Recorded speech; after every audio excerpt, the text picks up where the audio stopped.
Hi, this is Peter Solomon reading Chapter 1 of my novel, 8 Minutes, 32 Seconds.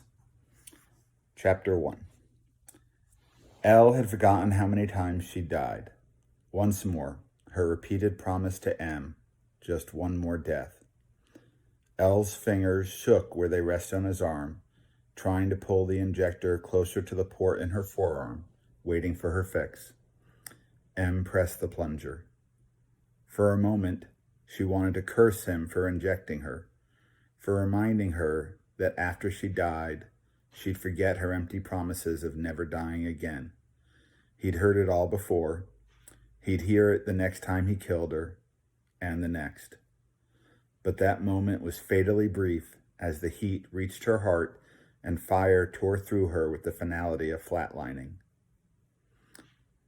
The first seconds after dying were a vertigo death spiral, when the brain shuts down amid the inescapable sound of the last beat of her heart. Then, memory returns. She'd died before. She'd die again, on purpose. Death had a reason.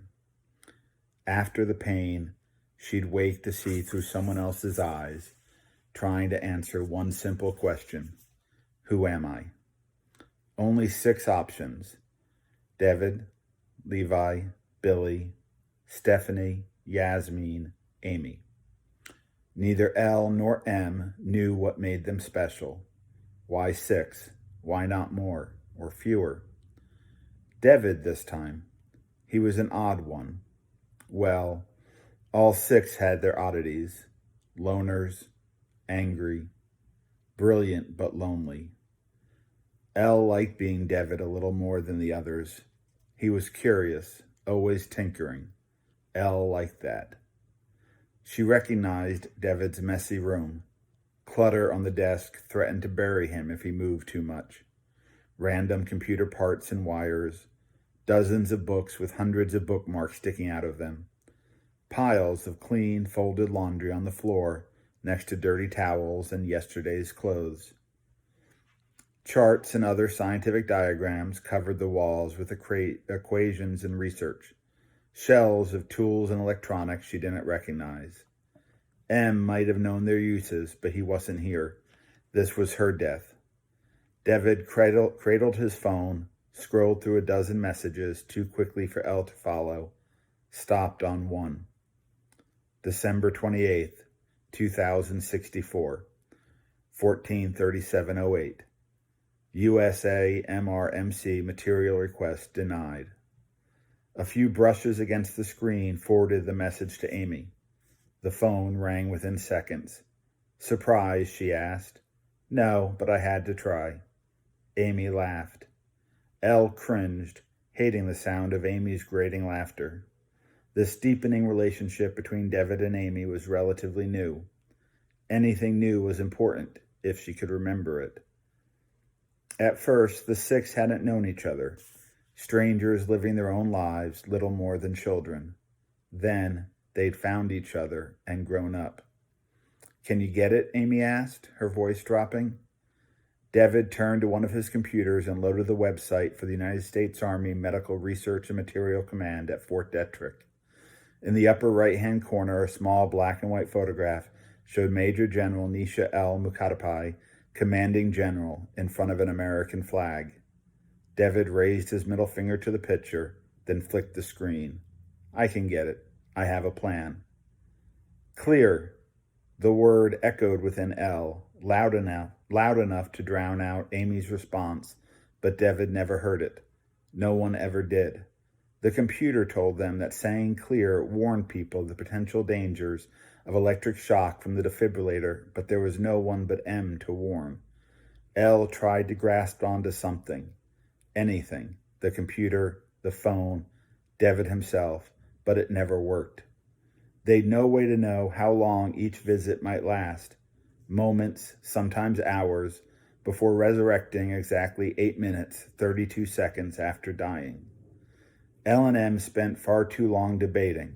Visions, memories, nightmares, or hallucinations. Perhaps something else they didn't know the word for. Visions would be more informative, right? M said once when the withdrawal pains got to him too much. That was the week of worrying how many vials remained in storage and trying to conserve. Didn't matter, visions or memories or flashbacks or dreams. Nothing mattered other than what happened between dying and resurrection.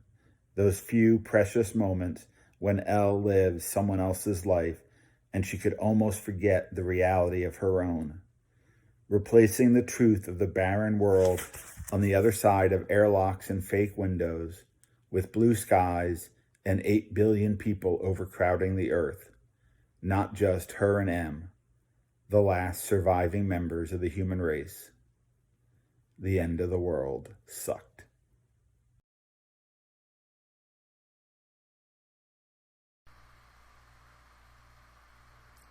Hi, I'm Kate Jones, and I'm going to be reading No Fear of Dragons from my collection Lady Bits.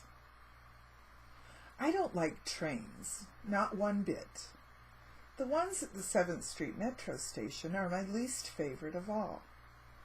They come and go fast, and you can never trust where the signs say they're going.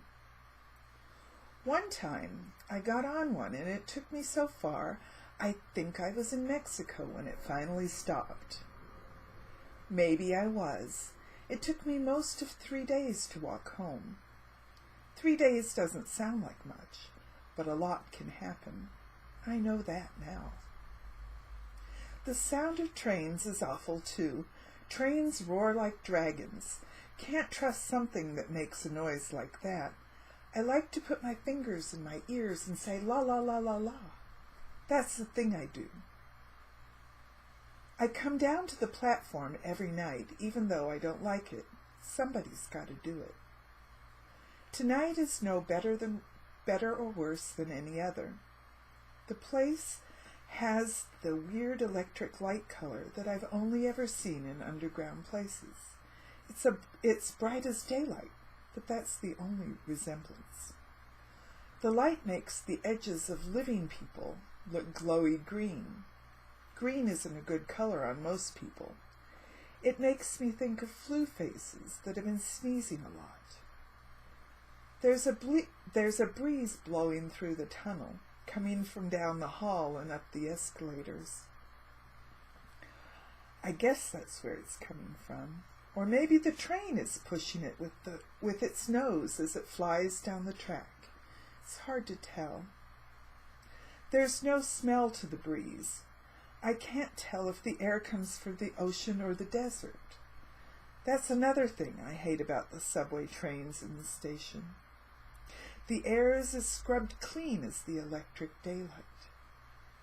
It gets me all turned around. As I'm standing on the platform waiting for the 4 a.m. train, a girl comes up and stands right next to me. There's plenty of room on the platform, so this is kind of weird. I don't move away from her because she knows what she's doing. A person doesn't stand next to someone on an empty subway platform unless they have a reason. Hi, I say. I'm Lala. She's got red hair in braids. She's too tall and curvy for a hairstyle like that, but it's still cute on her. Her nails are painted with yellow half-moons on a sky of blue polish.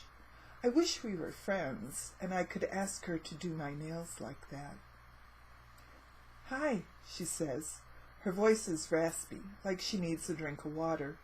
She scrapes her bottom teeth against the yellow moon on her thumb as she looks down the dark tunnel. You waiting for the train too? I nod. Where are you going? It's time for me to go, you know. She smiles at me, but it's kind of sad. She looks nice in the station light. It hits her just the way sunshine would. Are you going away to school? I ask, because I always wished I could go away to school. It seems exciting in movies. I was never smart enough, though, to get in somewhere with an entrance exam. The girl pretends she doesn't hear the question. Aren't you going to miss your parents? I ask. The girl shrugs. I guess. I'm kind of too old for that, you know. I do know. When I was little, I missed my parents a lot, so much that I felt like a sponge someone had stepped on and squeezed all the water out of. It's better now. The sadness doesn't pour out of me as fast as it used to. I'm going to miss my cat, you know. She adds this as an afterthought, flicking her braid over her shoulder. She stops looking down the tracks and looks right in my eyes. I was expecting her eyes to be blue, but they are not. What's your cat's name? Bodkin. He's got an extra toe on his front paws, and he really loves peanuts in the shell. She laughs at this, like she can see her little cat with a peanut. Then I hear it. The dragon is coming. I stick my fingers in my ears and say la la la la la. It helps a little, but not much. The girl pats my shoulder and yells, "It won't hurt you." I know that's true, but it doesn't always feel that way. Bye, the girl says with a wave as the door whooshes open. She doesn't have a suitcase, I realize. My first thought is to run after her and grab her back. She can't go to school with nothing. She needs pencils, paper, underwear. When I see her in the window, next to all the other faces with the golden light around their heads, I get it. I don't know how I could have been fooled like that. I guess it's because I've never seen somebody who had the yellow light on this side of the window before. It seems like I would have noticed she didn't have the green glow of the living when she was standing right next to me. I can't be expected to see everything. I'm not that smart. I wave at all of them, trying to look in every face as the train pulls away. I wave extra hard at the girl with the braids and the yellow moons on her fingernails. She waves back. I wish we could have been friends. I hate coming down to the 4 a.m. train, but somebody's got to do it. Someone has to say goodbye before they're all gone for good. Poor Bodkin, I say out loud, which I try never to do, because people will sometimes be extra mean to girls who aren't very smart, especially if they talk to themselves. Poor Bodkin, who's going to give you peanuts? I feel like a sponge getting squeezed tighter and tighter. It's sad that the girl had to die, but if someone doesn't find Bodkin, it's not going to end well for him either. That just isn't right, because he had no say in the matter. And then I see the yellow trail. It's just like the light around the sad faces on the train, but it's on the ground and not attached to anyone. I suppose I've never seen a ghost trail before because I've never met a ghost on the platform before. I follow the trail across the platform, down the hall, up the escalator, and out onto the street. If I keep following it all the way as far as it goes, I'm guaranteed to locate that cat.